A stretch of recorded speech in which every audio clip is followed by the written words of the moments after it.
ಅತ್ತೆ ಶಾರದಳ ಆರೋಗ್ಯ ಚೆನ್ನಾಗಿಲ್ಲದೆ ಹಾಸ್ಪಿಟಲ್ನಲ್ಲಿರ್ತಾಳೆ. ಸ್ವಲ್ಪ ದಿನದ ನಂತರ ಆಕೆ ಆರೋಗ್ಯ ಚೇತರಿಸಿಕೊಂಡು ತಿರುಗಿ ಮನೆಗೆ ಬರುತ್ತಾಳೆ. ಆದರೆ ಡಾಕ್ಟರ್ ಆಕೆಗೆ ಹೆಚ್ಚಾಗಿ ಕೆಲಸ ಮಾಡಬಾರದು ಅಂತ ಹೇಳಿದ್ದರಿಂದ ಶಾರದಳ ಗಂಡ ಪ್ರಸಾದ್ ಒಬ್ಬ ಕೆಲಸದವಳನ್ನು ಏರ್ಪಾಟು ಮಾಡ್ತಾನೆ. ಆಕೆ ದಿನವೂ ಕೆಲಸವೆಲ್ಲ ಆದ ಮೇಲೆ ಶಾರದಳ ಹತ್ರ ಕೂತ್ಕೊಂಡು ಮಾತಾಡ್ತಾ ಇರ್ತಾಳೆ. ಏನೋ ಅಮ್ಮ, ಈ ಮಧ್ಯೆ ಯಾರು ಕೂಡ ಜಗಳ ಮಾಡ್ತಾನೇ ಇಲ್ಲ. ಜಗಳ ಇಲ್ಲದೆ ಜೀವನ ಎಂದ್ರೆ ಚೆನ್ನಾಗಿರಲ್ಲ. ನಾನು ಯಾವಾಗ್ಲೂ ಅನ್ಕೋತೀನಿ ಚೆನ್ನಾಗಿ ಜಗಳ ಇರೋ ಮನೆಗೆ ಕೆಲಸದವಳಾಗಿ ಹೋಗ್ಬೇಕು ಅಂತ. ಆ ಮಾತನ್ನು ಕೇಳಿ ಶಾರದ ಬಹಳ ಆಶ್ಚರ್ಯದಿಂದ ಬಹಳ ಬೇಸರಿಕೆಯಿಂದ ಹೀಗಂತಾಳೆ. ಯಾರಾದ್ರೂ ಪ್ರಶಾಂತವಾಗಿರೋ ಮನೇಲಿ ಇರ್ಬೇಕು ಅಂತ ಕೋರ್ಕೋತಾರೆ ಹೊರತು ಜಗಳವಾಗಿರುವ ಮನೇಲಿ ಇರ್ಬೇಕು ಅಂತ ಅಂದ್ಕೊಂಡು ಮೊದಲ ವ್ಯಕ್ತಿ ನಿನ್ನನ್ನೇ ನೋಡ್ತಾ ಇದ್ದೀನಿ. ಇನ್ನೊಂದ್ ವಿಷಯ ಹೇಳಮ್ಮ, ನನ್ ಗಂಡ ನನ್ ಜೊತೆ ಜಗಳವಾಡ್ಲಿಲ್ಲ ಅಂತ ವಿಚ್ಛೇದನ ಕೊಡ್ತೀನಿ ಎಂದೆ. ಆ ದಿನದಿಂದ ನಮ್ಮವನು ನನ್ನ ದಿನ ಬೈತಾನೇ ಇದ್ದಾನೆ, ನಾನು ಕೂಡ ಅವನ್ನ ಬೈತಾನೇ ಇರ್ತೀನಿ. ನಿನಗಾದ್ರೆ ನಾನಂದನೆ, ನಿನ್ನಂತವಳು ನನ್ನ ಯಾವತ್ತೂ ನೋಡಿಲ್ಲಮ್ಮ, ಬಹಳ ವಿಚಿತ್ರವಾಗಿದ್ಯಾ ನೀನು. ಅದಕ್ಕೆ ಕಾಂತ ದೊಡ್ಡದಾಗಿ ನಗುತ್ತಾಳೆ. ಇಷ್ಟರಲ್ಲಿ ಒಂದು ಜೆಸಿಬಿ ಶಬ್ದ ಕೇಳಿಸುತ್ತೆ. ಜೆಸಿಬಿ ಅತ್ತೆಯ ಮುಂದಿರುವ ಖಾಲಿ ಜಾಗವನ್ನು ಶುಭ್ರ ಮಾಡ್ತಾ ಇರುತ್ತೆ. ಆ ಶಬ್ದಕ್ಕೆ ಶಾರದ, ಏನೇ ಕಾಂತ, ಏನೋ ಮನೆ ಮುಂದೆ ಶಬ್ದವಾಗ್ತದೆ, ನೋಡ್ಬಾ ಹೋಗು. ಕಾಂತ ಸರಿ ಎಂದು ಹೇಳಿ ಮನೆ ಮುಂದಕ್ಕೆ ಹೋಗಿ ನೋಡುತ್ತಾಳೆ. ಅಲ್ಲಿ ಜೆಸಿಬಿ ಶುಭ್ರ ಮಾಡ್ತಾ ಇರುವುದನ್ನು ನೋಡಿ ಅಲ್ಲಿಗೆ ಹೋಗಿ ವಿಷಯವೇನೋ ಕೇಳ್ಕೊತಾಳೆ. ವಿಷಯ ತಿಳಿದುಕೊಂಡು ಸರಾಸರಿ ಅತ್ತೆ ಹತ್ರ ಬರ್ತಾಳೆ. ಏನು ಇಲ್ಲಮ್ಮ, ನಿಮ್ ಮನೆ ಮುಂದೆ ಖಾಲಿ ಜಾಗ ಇದೆಯಲ್ಲ, ಆ ಜಾಗನ ಯಾರೋ ಕೊಂಡ್ಕೊಂಡು ದೊಡ್ಡ ಮನೆ ಕಟ್ತಾ ಇದ್ದಾರಂತೆ. ಅಷ್ಟು ದೊಡ್ಡ ಜಾಗ ಯಾರು ಕೊಂಡ್ಕೊಂಡ್ರು? ಅಷ್ಟು ದೊಡ್ಡ ಜಾಗದಲ್ಲಿ ಅಷ್ಟು ಮನೆ ಕಟ್ಟೋದಂದ್ರೆ ಸಾಮಾನ್ಯದವರೆಲ್ಲ ಬಹಳ ದುಡ್ಡು ಇರೋರೇ ಕಟ್ತಾರೆ. ನಿಜವೇ ಅಮ್ಮ, ನಿಜವಾಗಿ ನಂಗೂ ಕೂಡ ಕೆಲಸ ಸಿಕ್ಕತ್ತೆ. ನಿಮ್ ಮನೇಲಿ ಆ ಮನೇಲಿ 2 ಮನೇಲಿ ಕೆಲಸ ಮಾಡ್ಕೊಂಡ್ರೆ ದುಡ್ಡು ಹೆಚ್ಚಾಗಿ ಬರುತ್ತೆ. ಅಲ್ಲೂ ಜಗಳ ಇದ್ರೆ ಚೆನ್ನಾಗಿರುತ್ತೆ. ಅರೇ ಕಾಂತ, ಇನ್ನು ನೀನು ಈ ದಿನ ಹೋಗಿ ಬೇಗ ಬಂದ್ಬಿಡು. ನೀನೇನಾದ್ರೂ ಬೇಗ ಬಾರದಿದ್ರೆ ನಿನ್ ಕತೆ ಮಾಡ್ತೀನಿ. ಕಾಂತಮ್ಮ ಸರಿ ಎಂದು ಹೇಳಿ ಅಲ್ಲಿಂದ ಹೊರಟು ಹೋಗುತ್ತಾಳೆ.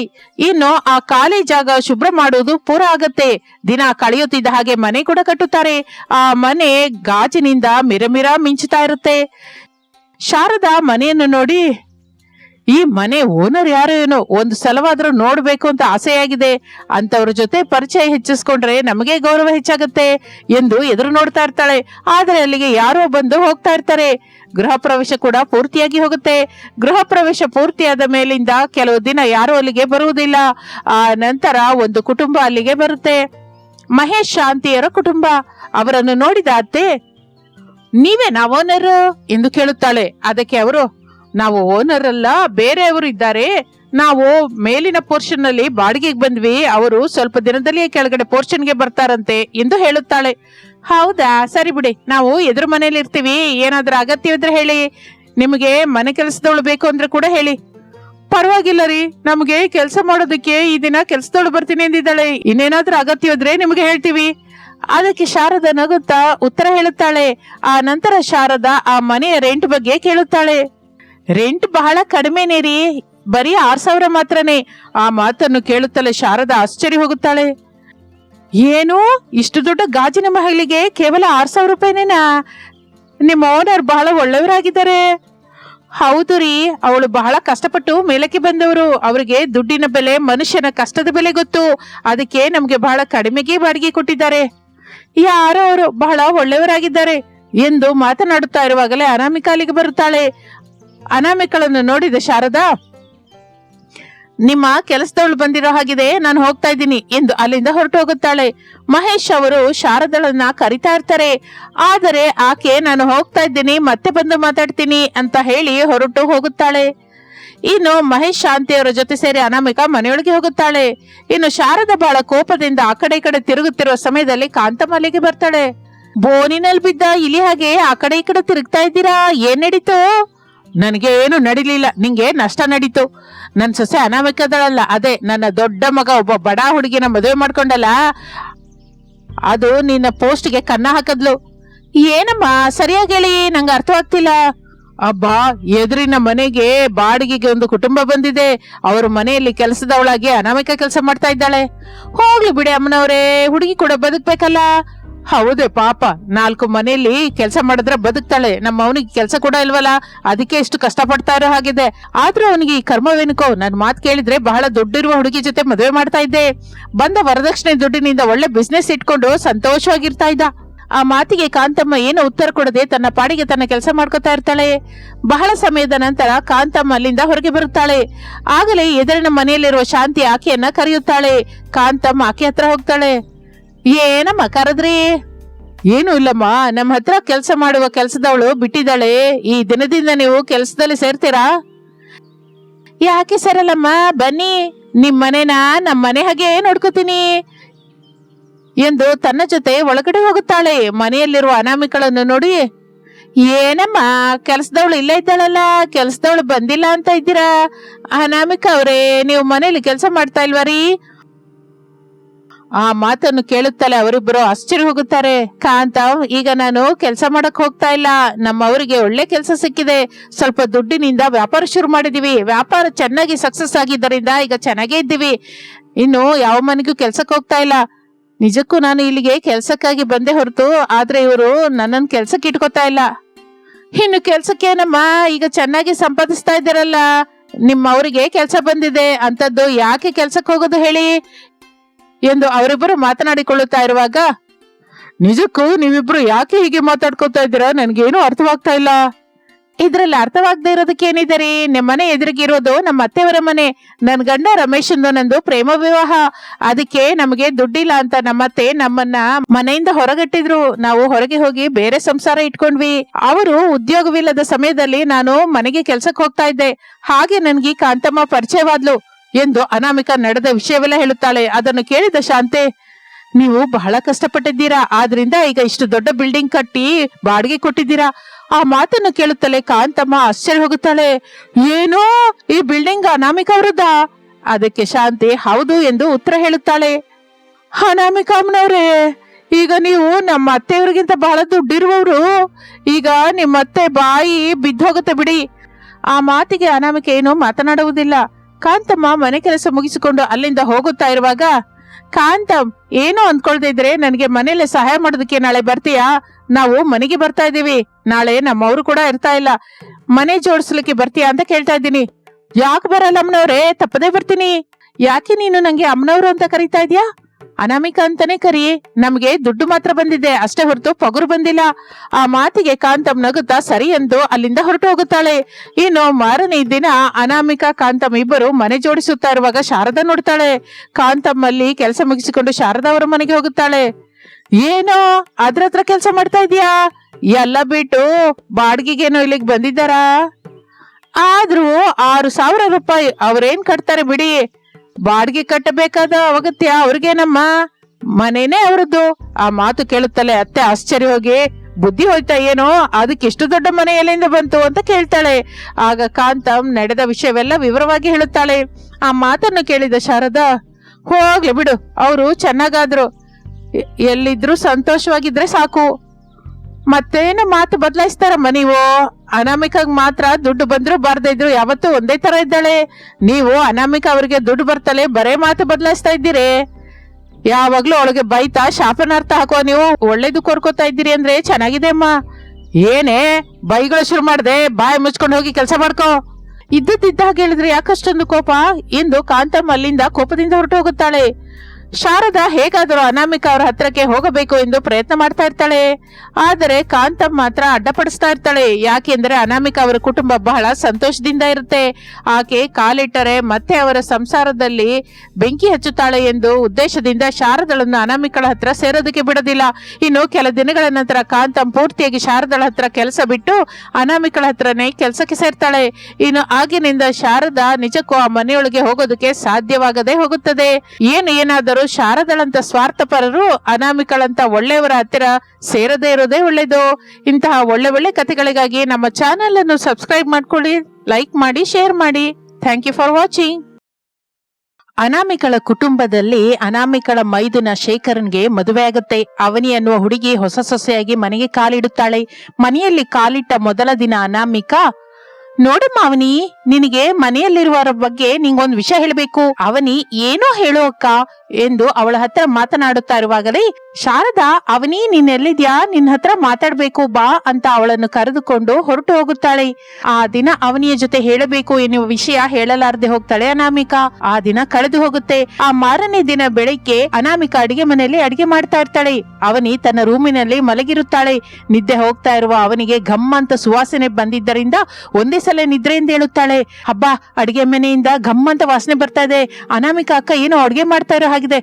ಪಾಪ ಅವಳಿಗೆ ಸ್ವಲ್ಪ ಸಹಾಯ ಮಾಡಿದ ಹಾಗಾಗುತ್ತೆ, ಹಾಗೆ ಹೋಗೋದು ಒಳ್ಳೇದು ಎಂದುಕೊಂಡು ಹಾಗೆ ಅಡಿಗೆ ಮನೆ ಕಡೆಗೆ ಬರುತ್ತಾಳೆ. ಅಡಿಗೆ ಮನೆಯಲ್ಲಿ ಅತ್ತೆ ಶಾರದಾ, ಮಾವಯ್ಯ ಪ್ರಸಾದ್, ಅವಳ ಗಂಡ ಶೇಖರ್, ಅನಾಮಿಕಳ 3 ಮಕ್ಕಳು ನವ್ಯ, ಭವ್ಯ, ಹರೀಶ್, ಅನಾಮಿಕಳ ಗಂಡ ರಮೇಶ್ ಎಲ್ಲರೂ ಕೂಡ ಕೂತ್ಕೊಂಡು ತಿಂತಾ ಇರ್ತಾರೆ. ಅವರೆಲ್ಲರನ್ನು ನೋಡುತ್ತಲೇ ಸ್ವಲ್ಪ ಗಾಬರಿಯಾಗಿ ಅವನಿ ತನ್ನ ಮನಸ್ಸಿನಲ್ಲಿ, ಇವರೆಲ್ಲರೂ ಏನೋ ಅಡಿಗೆ ಮನೆಯಲ್ಲಿ ಕೂತ್ಕೊಂಡು ತಿಂತಾ ಇದ್ದಾರೆ, ಅಲ್ಲಿ ಡೈನಿಂಗ್ ಟೇಬಲ್ ಇದೆಯಲ್ಲ, ಅಲ್ಲಿ ಕೂತ್ಕೊಂಡು ತಿನ್ಬಹುದಲ್ಲ ಎಂದು ಅಂದುಕೊಳ್ಳುತ್ತಾಳೆ. ತಾನು ಬಂದ ವಿಷಯ ಕೂಡ ಅವರ್ಯಾರು ಹಚ್ಚಿಕೊಳ್ಳೋದಿಲ್ಲ. ಅನಾಮಿಕಾ ಮಾತ್ರ, ಅವನಿ ನೀನ್ ಇಲ್ಲಿಗೆ ಯಾಕೆ ಬಂದೆ ಅಂತ ನಂಗೆ ಗೊತ್ತು. ನೀನು ಇಲ್ಲಿ ಕೆಲಸ ಮಾಡುವ ಅಗತ್ಯವಿಲ್ಲ, ಹೊರತು ಹೋಗಿ ಮುಖ ತೊಳ್ಕೊಂಬ, ದೋಸೆ ಹಾಕ್ತೀನಿ ತಿನ್ನುವಂತೆ.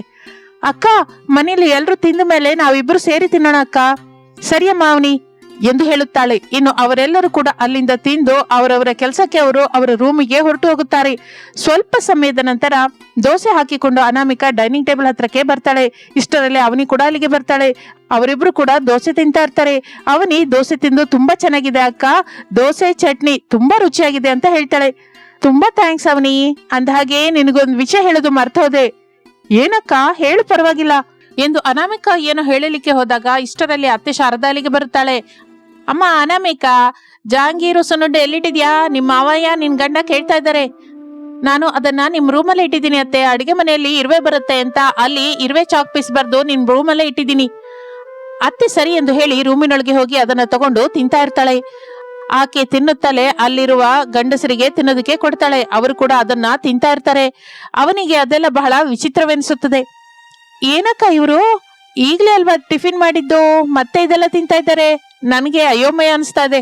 ನೀನೇನು ಬಹಳ ಜಾಣಿಯಾದ ಹುಡುಗಿ ಅಂತ ಅಂದ್ಕೊಂಡಿದ್ದೆ, ನಿಜಕ್ಕೂ ಅಲ್ಲ. ಈ ಹೊತ್ತಿಗೆ ನಿನ್ಗಾಗ್ಲೇ ಅರ್ಥವಾಗಿರುತ್ತೆ ಅಂದ್ಕೊಂಡಿದ್ದೆ, ಅರ್ಥವಾಗ್ಲಿಲ್ಲ. ಪಾಪ. ಸರಿ ಬಿಡು, ನಾನ್ ಹೇಳ್ತೀನಿ ಕೇಳು ಎಂದು ಅಂದಿದ್ದರಿಂದ ಅವನಿ ಬಹಳ ಶ್ರದ್ಧೆಯಿಂದ ಅವಳು ಹೇಳುವ ಮಾತನ್ನ ಕೇಳುತ್ತಾಳೆ. ನೋಡು ಅವನಿ, ನಮ್ಮ ಫ್ಯಾಮಿಲಿ ಎಲ್ಲ ಒಂದು ತಿಂಡಿಪೋತು ಫ್ಯಾಮಿಲಿ. ಅವ್ರು ಯಾವಾಗ್ಲೂ ತಿಂತಾನೆ ಇರ್ತಾರೆ. ಬೆಳಿಗ್ಗೆ ಎದ್ದಾಗಿನಿಂದ ರಾತ್ರಿ ಮಲಗುವವರೆಗೂ ತಿಂಡಿ ತಿಂಡಿ ತಿಂಡಿ, ಇದು ಬಿಟ್ಟು ಮತ್ತೊಂದು ಪ್ರಪಂಚವಿರೋದಿಲ್ಲ. ಇವರಿಗೆ ಅಡಿಗೆ ಮಾಡಲಾರದೆ ನನ್ ಪ್ರಾಣ ಹೋಗ್ತಾ ಇದೆ. ಈಗ ನೀನು ನನಗೆ ಸಹಾಯ ಮಾಡಿದಕ್ಕೆ ಬಂದ ಹಾಗೆ ಅನಿಸ್ತಾ ಇದೆ ಗೊತ್ತಾ? ಅಪ್ಪಿತಪ್ಪಿ ಕೂಡ ನೀನು ಅವರಿಗೆ ಅಡಿಗೆ ತುಂಬಾ ಚೆನ್ನಾಗಿ ಮಾಡ್ತೀನಿ ಅಂತ ಹೇಳ್ಬೇಡ. ಆ ಮಾತು ಹೇಳ್ದೆ ಅಂದ್ರೆ ನಿನ್ ಕೆಲ್ಸ ಗೋವಿಂದ. ಆ ಮಾತನ್ನು ಕೇಳುತ್ತಲೇ ಅವನಿ ಬಹಳ ಗಾಬರಿಯಾಗಿ ಹೋಗುತ್ತಾಳೆ. ಅಕ್ಕ, ನನಗೆ ಅಡಿಗೆ ಚೆನ್ನಾಗಿ ಮಾಡೋದಕ್ಕೆ ಬರುತ್ತೆ ಅಂತ ತಿಳಿದ ನಂತರನೇ ಅತ್ತೆ ನನ್ನನ್ನ ಈ ಮನೆಗೆ ಸೊಸೆಯಾಗಿ ತಗೊಂಡಿದ್ದಾರೆ. ನೀನೇನು ನನಗೆ ಭಯಪಡಿಸ್ತಾ ಇದೀಯ ಅಕ್ಕ? ಇದ್ರಲ್ಲಿ ಭಯಪಡಬೇಕಾದ ಅಗತ್ಯವೇನಿದೆ? ನಿನ್ಗೆ ಹೊಸದಾಗಿದ್ರಿಂದ ಮೊದಲು ಹೊಸದಾಗೇ ಇರುತ್ತೆ, ಆಮೇಲೆ ಎಲ್ಲ ಅಭ್ಯಾಸವಾಗಿ ಹೋಗುತ್ತೆ. ನಾನು ಮನೆಗೆ ಬಂದಾಗಿನಿಂದ ಹಾಗೆ ಅಭ್ಯಾಸವಾಗಿ ಬಿಟ್ಟೆ, ನೀನು ಕೂಡ ಅಷ್ಟೇ. ಅಕ್ಕ, ನಿಜಕ್ಕೆ ಇವರು ಬೆಳಿಗ್ಗೆ ಎದ್ದಾಗಿನಿಂದ ಏನೇನ್ ಮಾಡ್ತಾರೆ ಒಂದ್ಸಲ ಹೇಳ್ತೀಯಾ? ಮೊದಲೇ ತಿಳ್ಕೊಂಡ್ರೆ ಒಳ್ಳೇದು, ಇಲ್ಲಾಂದ್ರೆ ಇವರೆಲ್ರು ಹಸುವೆಂದ ಇದ್ದೀನಿ ಅಂತ ನನ್ನನ್ನೇ ತಿಂತಾರೆ ಏನೋ. ಆ ಮಾತಿಗೆ ಅನಾಮಿಕಾ ದೊಡ್ಡದಾಗಿ ನಗುತ್ತಾ, ಸರಿ ಹೇಳ್ತೀನಿ ಕೇಳು ಅಂತ ಹೇಳಲಿಕ್ಕೆ ಶುರು ಮಾಡುತ್ತಾಳೆ. ಇಷ್ಟರಲ್ಲಿ ಅತ್ತೆ ತನ್ನ ರೂಮಿನಿಂದ ಹೊರಗೆ ಡೈನಿಂಗ್ ಟೇಬಲ್ ಹತ್ರವಿರುವ ಅನಾಮಿಕಳ ಹತ್ರ, ಅಮ್ಮ ಅನಾಮಿಕಾ, ನೀನು ಜ್ಯೂಸ್ ತಯಾರು ಮಾಡಿದ್ಯಾ? ಆದ್ರೆ ಸ್ವಲ್ಪ ತಂದು ಎಲ್ರಿಗೂ ಜ್ಯೂಸ್ ಕೊಡಮ್ಮ ಅನ್ನುತ್ತಾಳೆ. ಅತ್ತೆ, ಟೀ ಕುಡಿಯದೆ ಜ್ಯೂಸ್ ಏನು? ಟೀ ಕುಡಿದ ಮೇಲಲ್ವಾ ನೀವು ಜ್ಯೂಸ್ ಕುಡಿಯೋದು? ಅಯ್ಯೋ, ನನ್ನ ಮನಪಿಗಷ್ಟು. ಹೋಗಿ ಟೀ ತಂದು ಕೊಟ್ಟ ಮೇಲೆ ಜ್ಯೂಸ್ ತಗೊಂಬ ತಾಯಿ. ಅಂದ ಹಾಗೆ ಅವನಿ ಟಿಫಿನ್ ಮಾಡ್ತಾ ಇದ್ದಾಳಾ ಇಲ್ವಾ? ಅವನಿಗೆ ಆಗ್ಲಿಂದ ಕೇಳೋಣ ಅಂತ ಮರ್ತೋದೆ. ಇಬ್ರು ಸೇರಿ ಟಿಫಿನ್ ಮಾಡ್ತಾ ಇದೀವಿ ಅತ್ತೆ. ಅತ್ತೆ ಒಳ್ಳೇದು ಅಂತ ಉತ್ತರ ಹೇಳುತ್ತಾಳೆ. ಇನ್ನು ಅವನಿ ಬಹಳ ಆಶ್ಚರ್ಯದಿಂದ ಅನಾಮಿಕಳನ್ನ ನೋಡ್ತಾಳೆ. ಹಬ್ಬ, ಅವನಿ ನೋಡಿದ್ ಸಾಕು ಹೊರತು ಅಂದ ಹಾಗೆ ನಿನ್ಗೇನು ಹೇಳ್ತಾ ಇದ್ದೆ, ನೆನ್ಪಿಗೆ ಬಂತು.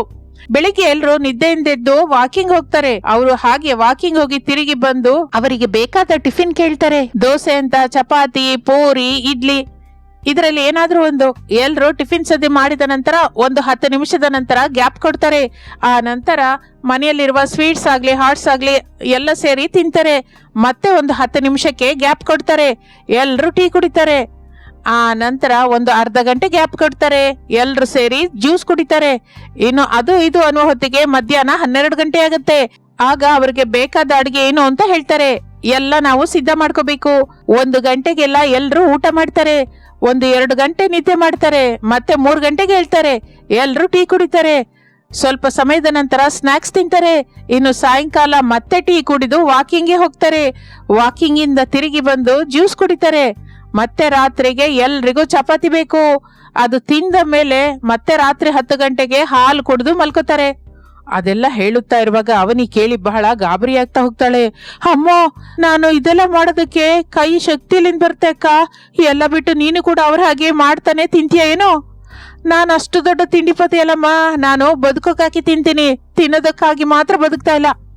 ಹೋಗಿ ಹೋಗಿ, ನಾನು ಈ ಫ್ಯಾಮಿಲಿಲಿ ಯಾಕೆ ಬಿದ್ನೋ ಏನೋ, ಹೋಗ್ಲಿ ಬಿಡೋಕ್ಕ. ಇಷ್ಟು ದೊಡ್ಡ ಸಮಸ್ಯೆಯಲ್ಲಿ ಕೂಡ ಸಂತೋಷಕರವಾದ ವಿಷಯ ಏನು ಅಂದ್ರೆ ನನಗೆ ನೀನು ಜೊತೆಯಾಗಿದ್ಯಾ. 2 ದಿನದ ನಂತರ ನಿಂಗೆ ಟಾರ್ಚರ್ ಶುರುವಾಗುತ್ತೆ, ರೆಡಿಯಾಗಿರು ಎಂದು ಹೇಳಿ ಅನಾಮಿಕಾ ಅಲ್ಲಿಂದ ಹೊರಟು ಹೋಗುತ್ತಾಳೆ. ನಿಜವಾಗಿ 2 ದಿನದ ನಂತರ ಅನಾಮಿಕಾ ಹೇಳಿದ ಹಾಗೆಯೇ ಶಾರದಾ ಯಾರ್ಯಾರಿಗೆ ಏನು ಬೇಕೋ ಮಧ್ಯಾಹ್ನದ ಊಟಕ್ಕೆ ಅವನಿಗೆ ಲಿಸ್ಟ್ ಹೇಳಿ ಹೋಗುತ್ತಾಳೆ. ಶಾರದಾ ಹಾಗೆ ಹೋಗ್ತಾ ಹೋಗ್ತಾ, ಇದೆಲ್ಲ ನಿಂಗೆ ಏಕೆ ಹೇಳ್ತಾ ಇದ್ದೀನಿ ಅಂದ್ರೆ, ಹೊಸ ಸಸ್ಯ ಕೈ ಅಡುಗೆ ರುಚಿ ನೋಡ್ಬೇಕು ಅಂತ ಎಲ್ರು ನೋಡ್ತಾ ಇದ್ದಾರೆ, ಅದಕ್ಕೆ ಹೇಳ್ತಾ ಇದ್ದೀನಿ. ಅರ್ಥವಾಯ್ತು ಅನ್ಕೋತೀನಿ. ಹೌದಕ್ಕ, ನಂಗೆ ತುಂಬಾ ಚೆನ್ನಾಗಿ ಅರ್ಥವಾಯ್ತು. ಹೌನಿ, ನಿನ್ಗೇನಾದ್ರೂ ಬುದ್ಧಿ ಕೆಟ್ಟಿದ್ಯಾ? ನನ್ನನ್ನ ಅಕ್ಕ ಅಂತೀಯ ಏನೋ? ಕ್ಷಮಿಸಿ ಅತ್ತೆ ಅನ್ನೋದಕ್ಕೆ ಹೋಗಿ ಅಕ್ಕ ಅಂದೆ, ಆದ್ರೂ ನೀವು ನೋಡೋದಕ್ಕೆ ನಂಗೆ ಅಕ್ಕನ ಹಾಗೆ ಇದ್ದೀರಲ್ಲ. ಹೊರಗೆ ಎಲ್ರು ಅದೇ ಹೇಳ್ತಾ ಇದ್ದಾರೆ. ಆ ಮಾತಿಗೆ ಶಾರದಾ ಬಹಳ ಸಂತೋಷ ಪಡುತ್ತಾ ಅಲ್ಲಿಂದ ಹೊರಟು ಹೋಗುತ್ತಾಳೆ. ಅನಾಮಿಕಾ ನಗುತ್ತಾ, ಆಕೆಗೆ ಎಷ್ಟು ಬಿಸ್ಕತ್ ಹಾಕಿದ್ರು ತಿಂಡಿ ವಿಷಯದಲ್ಲಿ ಮಾತ್ರ ಏನಕ್ಕೂ ತಗ್ಗೋದಿಲ್ಲ. ನಿನಗೆ ಕೆಲಸ ಹೇಳದೆ ನಿಜಕ್ಕೂ ಇರೋದಿಲ್ಲ, ಅಡಿಗೆ ಎಲ್ಲ ನೀನೇ ಮಾಡು, ಇನ್ನು ನಾನು ಸ್ವಲ್ಪ ಹೆಲ್ಪ್ ಮಾಡ್ತೀನಿ ಅಂತ ಹೇಳ್ತಾಳೆ. ಇನ್ನು ಅವನಿ ಸತ್ತ ಹಾಗೆ ಎಲ್ಲ ಅಡಿಗೆ ಸಿದ್ಧ ಮಾಡಿ ಎಲ್ರಿಗೂ ಬಡಿಸುತ್ತಾಳೆ. ಎಲ್ರು ಅದು ತಿಂದು ಬಹಳ ಚೆನ್ನಾಗಿದೆ ಅಂತ ಹೊಗಳುತ್ತಾರೆ. ಅವರೆಲ್ಲರೂ ಊಟ ಮಾಡಿದ ನಂತರ ವಾರಗಿತ್ತಿಯರಿಬ್ಬರು ಊಟ ಮಾಡುತ್ತಾ ಮಾತಾಡ್ಕೋತಾ ಇರ್ತಾರೆ.